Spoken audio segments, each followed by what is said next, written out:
So, Brilliant. So, first of all, how did you all sleep tonight?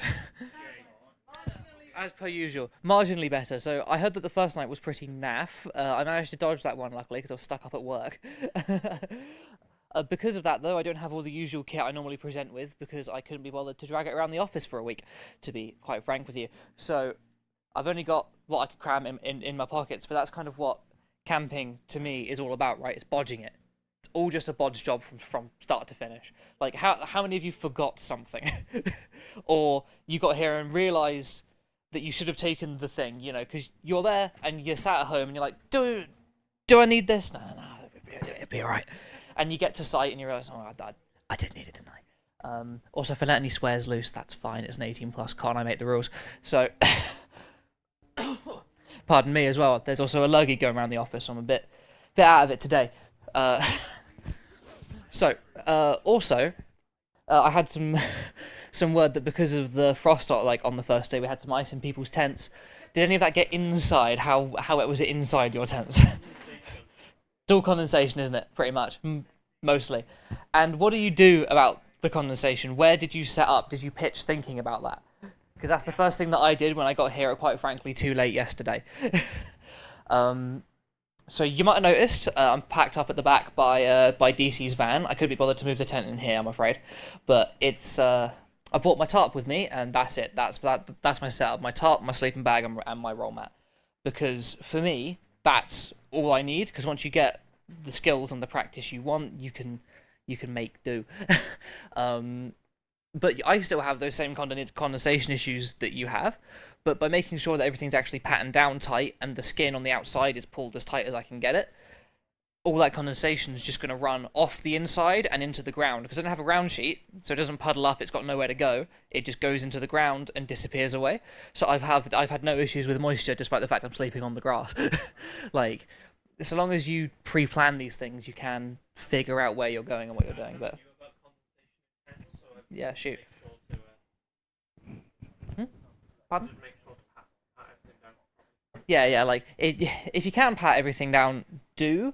But it's not the biggest deal until you pack up. Because if you pack that tent away while it's wet, and then you are lazy like me and forget to take it out and dry it when you get home, you end up with mold growth, and you've like drastically shortened the life of your tent.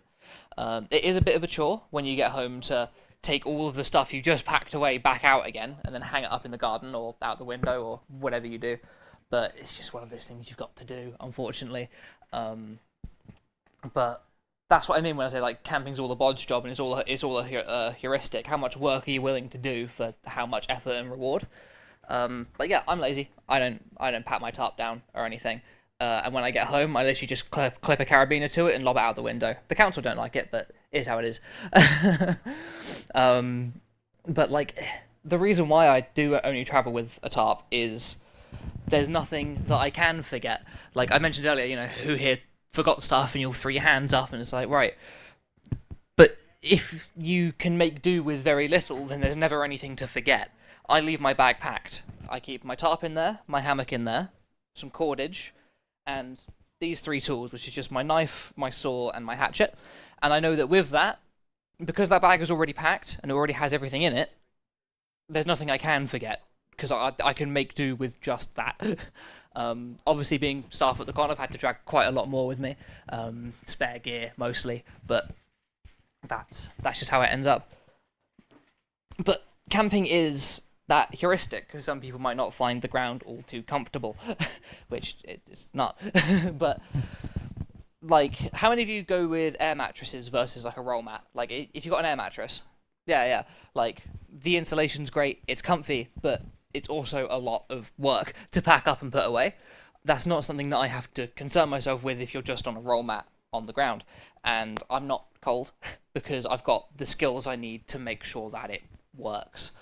And that's the balance. Like, where do you put the work in? You can either put the work in here when you just want to get a beer in you and sit in the sun and relax, or you can put it in at home and figure it out here. Like, because you put that work in to educating yourself, knowing how to layer properly, knowing how to stay warm, knowing how to stay dry, knowing how to put a tent up, knowing how to make tent pegs, and putting in the time and effort to learn those skills, you never have to put in any effort here because you just show up, you throw it all down, and you're done, and you can get straight to drinking, which is what we're all here for.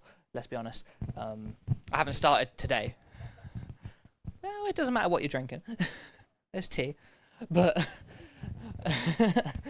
like a lot of it does all come down to that balance. But a lot of the time, you don't really get to make that choice. So primarily, I'm a wild camper, which is why my gear looks like what it does. If you can find it, it's all in camouflage. Because I'm a wild camper primarily, and England has some legality issues with wild camping. But it's still something that you can do, as long as you do it responsibly and reasonably. Yeah, you can't. So England versus Scotland, right? Yeah, let's just tangent into this because it is relevant. If you ever do want to go camping outside of kind of organised events like this and just go out on your own with some mates and have some fun. Here in England, you can't just throw a tent up anywhere, even on private land. Like, let's say there's some rich bloke with a huge hunting estate and he goes there once a year. You still can't just go there, throw a tent up, and do what you want like you can in Scotland, because Scotland has what's called the right to roam.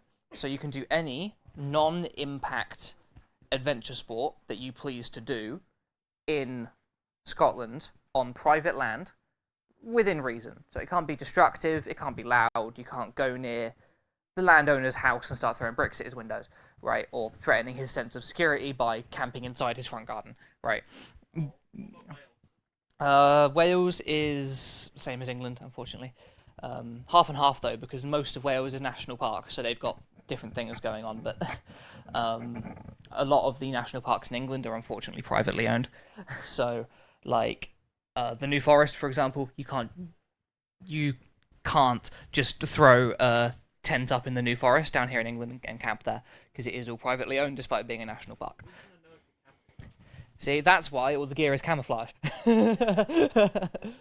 If the gear is camo, and you pack low impact, and you're reasonable and sensible, and you don't break anything or leave any marks in the places that you go, then no one's going to know, and even if they do find out, no one's going to care, right? Because private land is all up to the discretion of the landowner as to what they wish to do with you. Like, trespass isn't a crime, right? In England specifically, let's get that out of the way. Like, trespass isn't a crime here. Refusing to leave when you've been asked to is the crime. Breaking entry is a crime. You can't just do that at like GCHQ, unfortunately. But for private land, forests, hunting estates, that sort of thing, like, it's not a crime to be on them. It's a crime to stay on them when told to leave. So that's what I mean by there's some weird legality issues in England regarding wild camping. There's huge communities for it. There's ramblers, there's clubs. It's a well-known thing that loads and loads of people do. But unless you get explicit written permission from the landowner, you can't just go out and do it. Except the fact that everyone does. So it's unfortunately one of those odd grey areas. But it can still be done respectably, responsibly, in a way that nobody has any issues or complaints with. Because at the end of the day, if a landowner tries to drag you to court and you say, "Oh, I was walking my dog and I decided to stop for a drink and put my hammock up and fell asleep," what, like, no jury's going to convict you, right? Like, if it goes to court and it turns out that they're trying to drag you and try and get you done for doing an illegal crime, some crazy, horrible act, when all you were doing was making like a cup of soup on private land, they lose. Like, it's happened a bunch. It's what the Ramblers... The Ramblers are a group of walkers and campers. It's what their legal division deals with. They specialise in cases like that, because it's a very morally weird area. So that's kind of the main thing with wild camping. Because you are on private land, you can't just say, "Oh, I'll just drive my car up there. I've got a 4x4. I've got myself a UAZ I bought off Russia. I can't just... I'll just take the car up there. Problem solved. I don't have to worry about weight capacity anymore." Which you can do in a lot of places, Scotland, Russia, the Yukon, right? You can just take whatever vehicle you want because it's all uncared for land, pretty much. Like, truly wild land, but it's not like that here. So you get a lot of restrictions enforced upon you. All of your gear you have to be able to carry, and you have to be able to carry it quick. And none of the gear can be a public structure. You can't just put a shed up, right? Because then you're building on someone else's land, which is more than trespass. That's a crime. So, like, you do have to find that space where you can only carry what you need. It is your fancy Bear Grylls stuff here, because we're kind of forced to do it. So yeah, you have to do all the Bear Grylls survivalism things, because there's not much you can actually take with you if you're going out, because you have to be able to get in there, set up, do your camp, hang out, have fun, sleep, and get out again. And you also have to be able to leave quickly when asked to, or if you see somebody that looks a bit scary, you can start running. So you've got to carry light, which is why the only 3 tools I tend to bring are this, because you don't need a mallet to hammer pegs in if you've got the back of this. You don't need spare pegs if you can make them with this. Like, if you want to build a spit to cook, I don't know, you dragged a whole hog with you for some reason, and you want to cook that over a campfire. That's what this is for. You can cut some dead branches off a tree, which is legal and good for the tree, right? That's free forestry work you're doing for them. They should be thankful. You can build yourself a spit with your saw. I mean, this you could go away and just whack with a hatchet, but I've tried it. It's not very fun. So we try not to do that too much. But it's that awkward level of you need to decide what you can bring, which goes back to the heuristic I was talking about earlier, which is comfort versus plausibility and effort. Like, all of my camp gear, from my hammock to my tarp to my climbing gear to all of this, the sleeping bag, it all goes in one rucksack. And I can even fit a bottle of water in one side pouch and a bottle of wine on the other. Just the important stuff, right?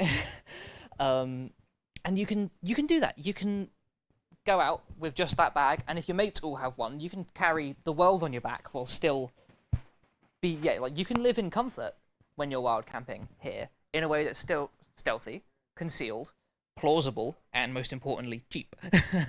Like, versus a lot of the kit that's out there, which I'm sure runs some people up a fortune. The most expensive part of my camping gear is this, because it cost me €80. Like, and that's just fancy. You can buy a bad one from Harbour Freight, it's fine.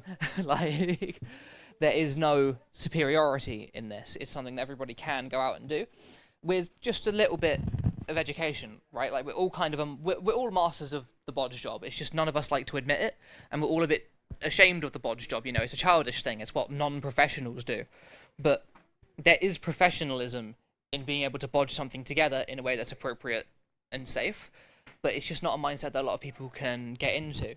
Like, if I need a longer stick and I only have 2, I'll just tie it together with some shoelaces, right? Is it professional? No. Is it clean? No. Would you see Bear Grylls do it? Probably not. Does it work? Yes. Like, that's what we're after. Because wild camping is something that everybody can do. It's like a fundamental human right. It's easy, it's quick, and the skills transfer into places like this. Because you can just pick up your bag and go, and it makes setting these things up far less stressful. Like, I'm on staff, and that meant that I could dedicate all the stress into setting this thing up and not actually into camping and attending. Like, that was the easy bit. Like, it's all about trying to live comfortably and do something that is ultimately very, very fun.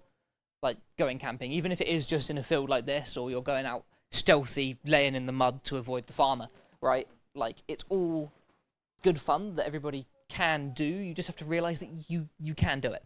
And a lot of the stuff which you bring with you is all luxury. Like, I would call them, like, a mallet when you go camping luxury, because you've got 2 mallets right here. Like, once you get into the swing of things.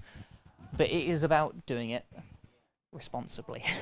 So, like, has anybody ever camped on land that they dubiously shouldn't have? Yeah, like, it does come up a lot, because it's so tempting, isn't it? Like, it's so tempting. You see a lovely spot by a little brook that clearly no one has been in for months, and it would make a beautiful spot just to sit and reflect and, you know, character development. You can have, like, a canon moment there where you discover something about yourself under the stars in the middle of the woods.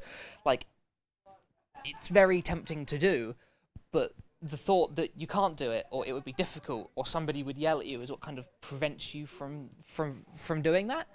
and it shouldn't really kind of be that way. Like I could drag any of you out to my little private spot down that way somewhere ish, gatekeeping. That's how we do it, and we would be fine. Like we would have fun. We don't have to drag like 6 cars all the way up to where it is. You don't have to park your car next to your tent to be able to do the things that you want to do.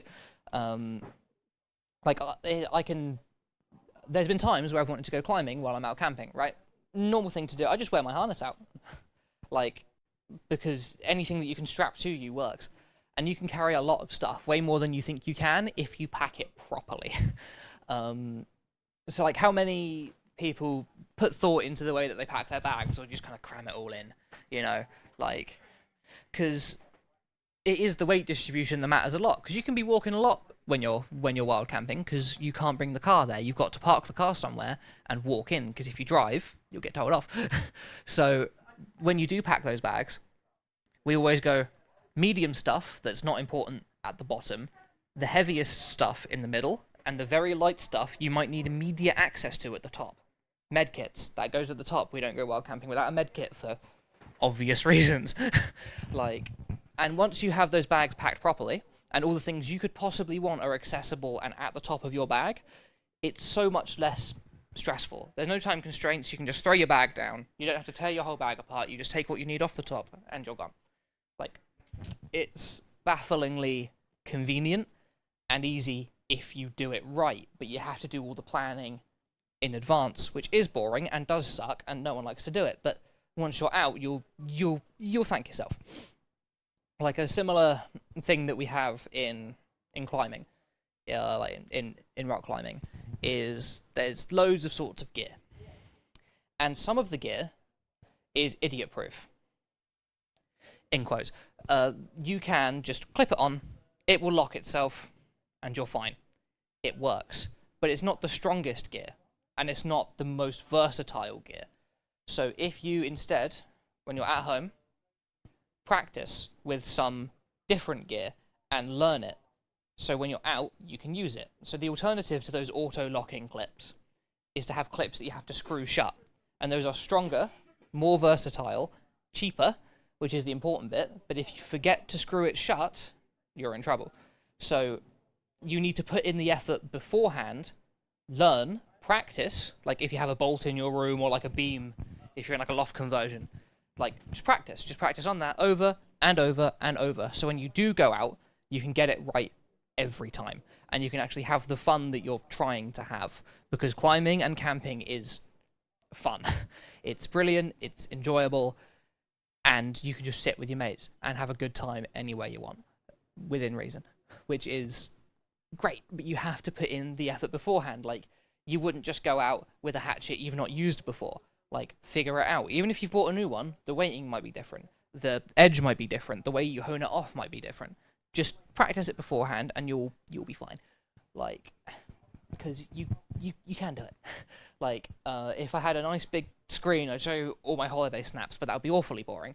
Because when you are out, you do look at the world through your phone a bit. Especially if you're wild camping and you're like on your own. Like, you'll sit there and you'll take in the view, and it will change your whole character. And you rummage for your phone to take a quick snap of it and walk off. And I have hundreds of those, unfortunately. But, like, most of this is just to kind of get across the fact that camping is a lot more accessible than it's made out to be. And you'll only end up being cold on very cold nights if you've not done the research in advance. And you don't kind of understand the dynamics of it and what the separate parts of the tent are meant to do. But if you just give that a quick look up at home, you can figure it all out on site. So, despite the fact that I sleep under a tarp, I've been out in that thing in, I think, -7's my coldest for that setup, because you layer properly.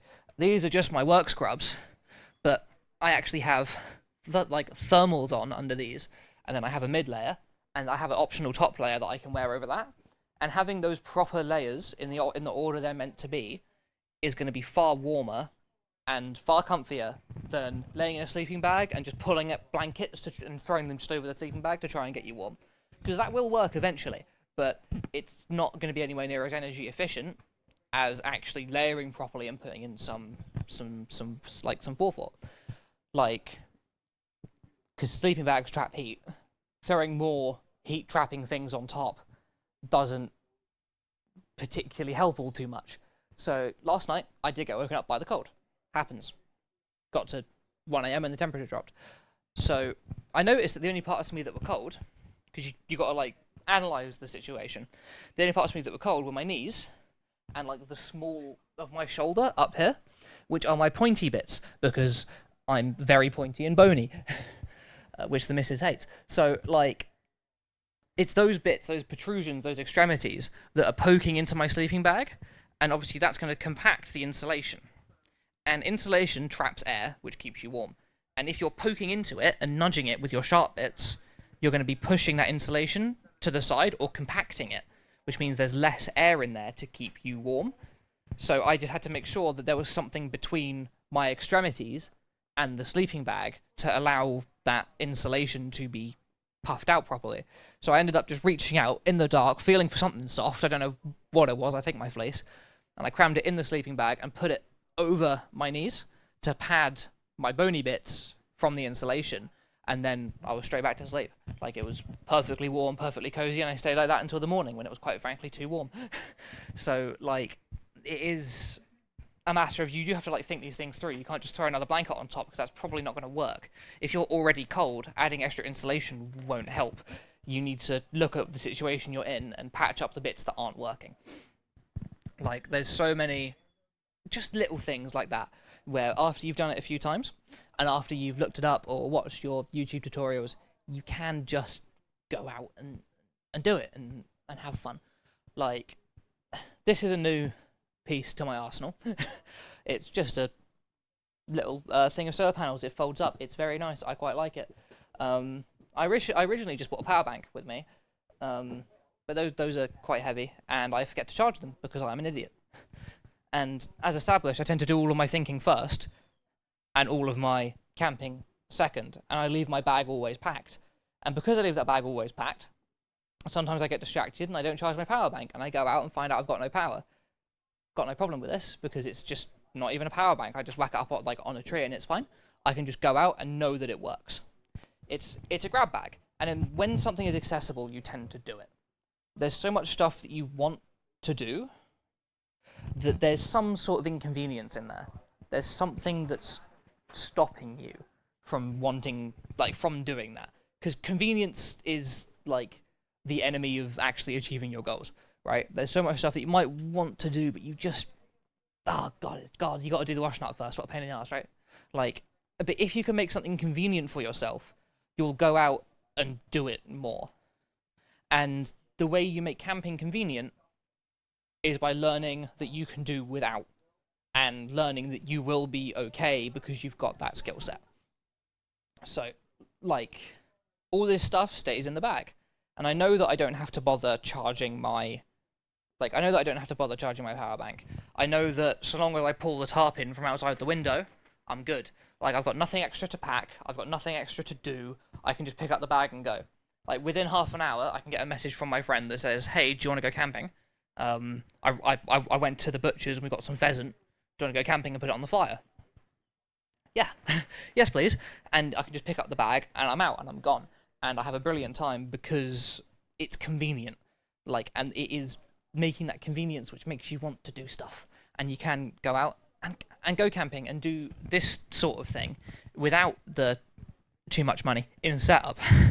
So, like, I guess that's to say, like, how many of you have gone on like chartered camping holidays, like Haven, anything like that? No. Yeah. Talk to me. How was it? Like, fair play. I mean, that's the way we like it, to be fair. Because if you end up paying more, you tend to get screwed over. Ooh, ouch. Yeah, and caravans are nice, right? But if they cost money and you're gonna have issues with Haven leaving dog hair in it, wouldn't it just be so much nicer if you didn't have to spend any money and you can just kind of dump yourself in a field somewhere and set up? Like,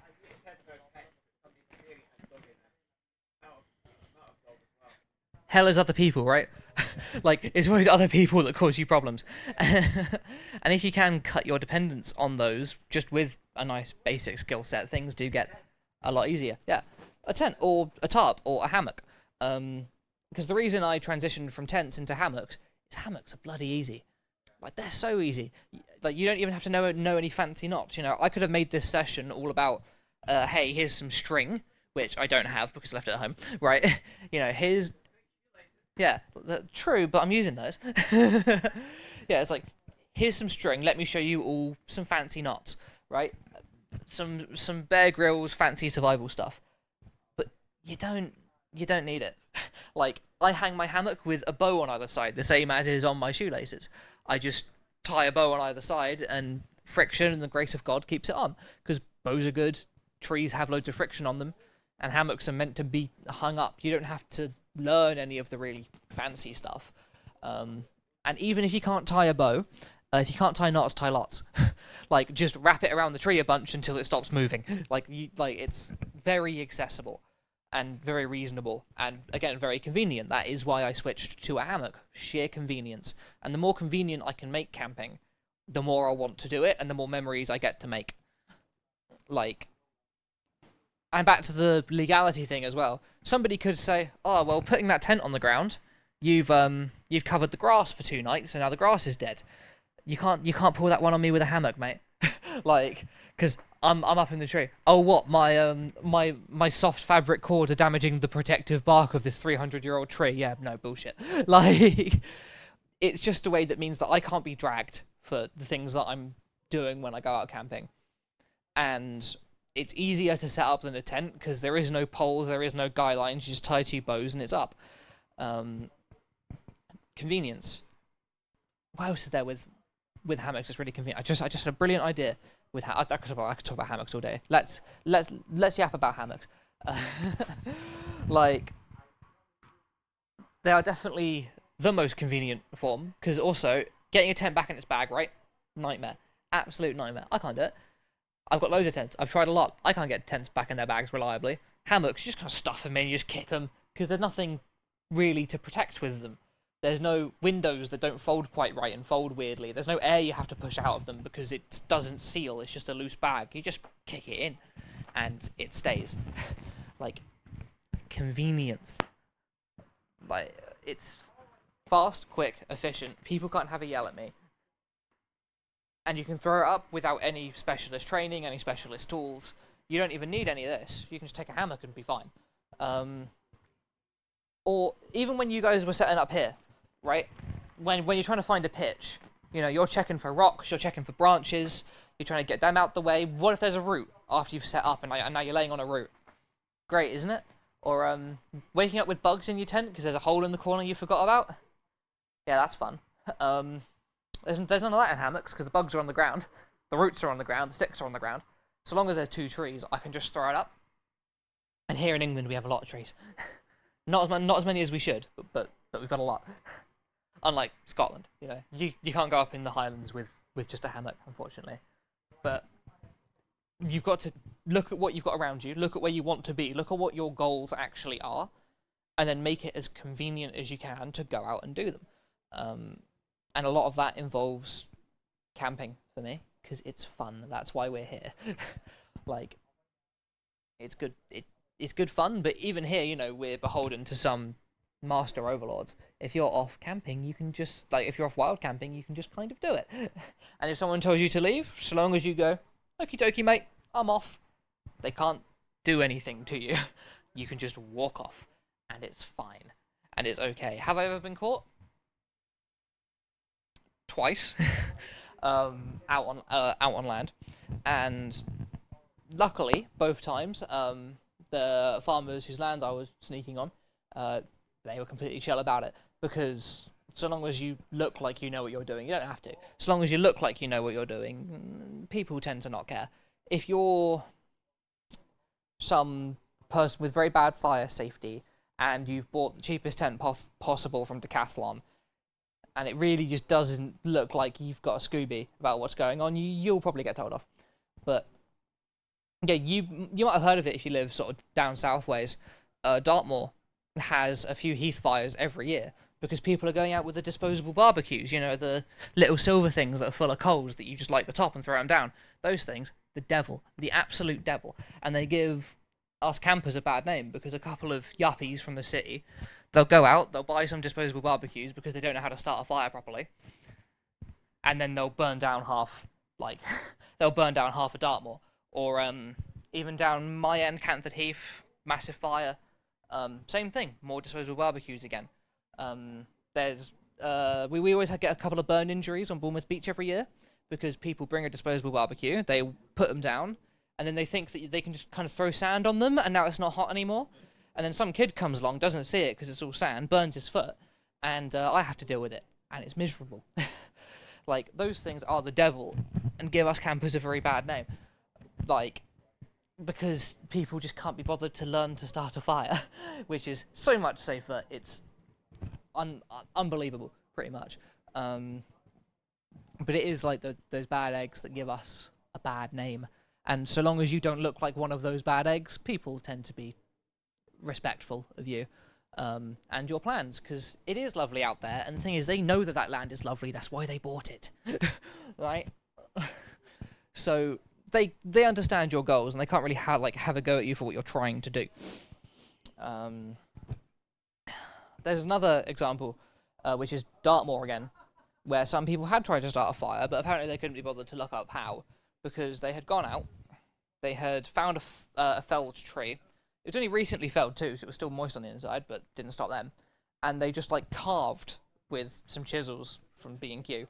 They had just carved a gash out the top, and just thrown burning newspaper and stuff in that gash, hoping to catch the whole tree alight. Which, yeah, I know, right? Some people are crazy, absolutely crazy. And if they had been successful, and the whole tree did go up, the one next to it probably would have as well, and the one next to that, and the one next to that, and it's just going to continue down like that. And to top it all off as well, they're litter bugs. They had bought one of those cheap plastic picnic tables, because again, apparently sitting on a rock is too good for them, or just sitting on a log. If they just sat on the tree that they had cut into, they probably would have been fine. But no, they insisted on bringing one of those cheap plastic picnic benches. At some point it broke, because of course it did, and they went, oh, well, that's fucked, and just left it there. Just in the middle of Dartmoor, next to the fire they failed to start. Just covered in beer cans and take-out boxes and pot noodles and things.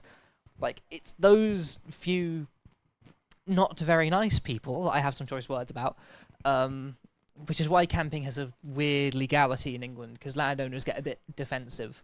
But if I'm walking through there full camouflage and all my kit in one bag and a hatchet on my back, right, obviously I'm not there to cause trouble. I'm not going to pull out my plastic picnic bench and have a sit down and have a few tinnies and just throw them.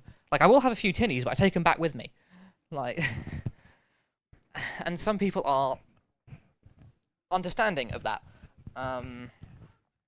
The longest place I've managed to get away with not being busted for is the current spot which I use now. Names and locations won't be given, because I can't spoil my secret spot. But permanent modifications are obviously a problem, and littering is obviously a problem. But there's, if you decide to build a stick hut, right? Kids build stick huts. Go to any public hut, any public park. Every tree will have or public forest. Every tree will have a stick hut against it, or the remains of one, which some kids put up on a family day out. Obviously, that's fine, right? Legally immune. A landowner can't claim, oh, you came in and destroyed the sanctity of my land because you built a stick fort, right?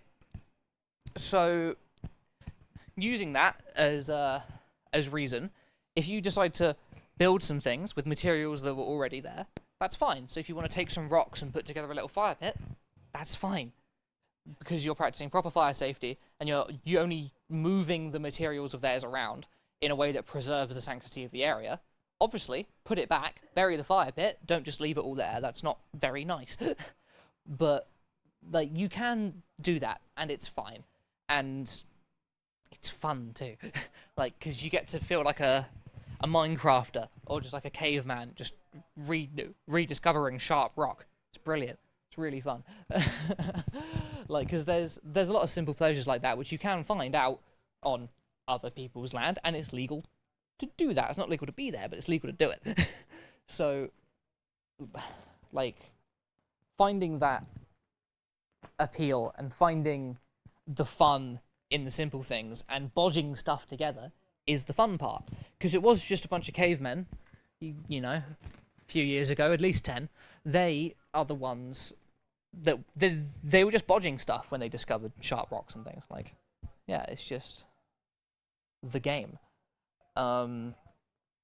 We also, if we know we're going to be going to a spot, all about convenience again. If we know we're going to be going to a spot a few weeks in advance, what we tend to do is we take some ammo tins that we bought at a Milcert place in Poole, brilliant. One's a 40 Mike, the other one's 50 BMG, just some nice big green ammo tins. And we'll stash one full of soup and frankfurters, like jars of frankfurters, and we'll stash the other one full of tinnies. And we'll take them out to the site in advance when one of us has time and just plop them there. And then week comes by, we go, and all the heavy inconvenient stuff that's really hard to lug around is there. We can consume those and then take them back with us once they're empty, because it's more convenient that way. Like, anything that you can do to make it easier for yourself, just do it. Like, just do it. It's great. It's brilliant. It's fun. Time? Cool. Questions then, I guess. Like, about any setups here, anything you want to know, because I've probably been through it before. Like, yeah, shoot.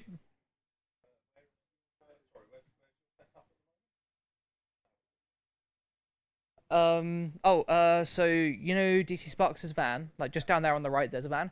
My tarp is right behind that. It's in a little teepee setup at the moment. So got a stick, whacked it underneath, and then I had DC hold it because use the tools to your advantage, right? And I had DC hold the stick up while I pinned it out until it was tight enough to stand on its own, right? And I purposely used a stick with little stuff that stuck out of it, because now I can hang stuff on it. I can hang my chargers on there. I can hang my socks on there to dry, like, because you know I don't have to bring a clothesline. I can just hang things on a stick. It's fine. But yeah, like it's back there. It's great. It's too warm in there now. Like if you poke your head in there now, it's like a sauna. It's horrible in there at the moment. But at night time, it's lovely. It's good. It's good. It's cozy. The only hard part I would say about those sort of tarp tents that you just build on the ground is the way you got to get into them is on your hands and knees, which you know is a bit embarrassing, but that's life, isn't it? I suppose we're at a Brony convention. You can't complain about embarrassing. So, anything else? Yeah.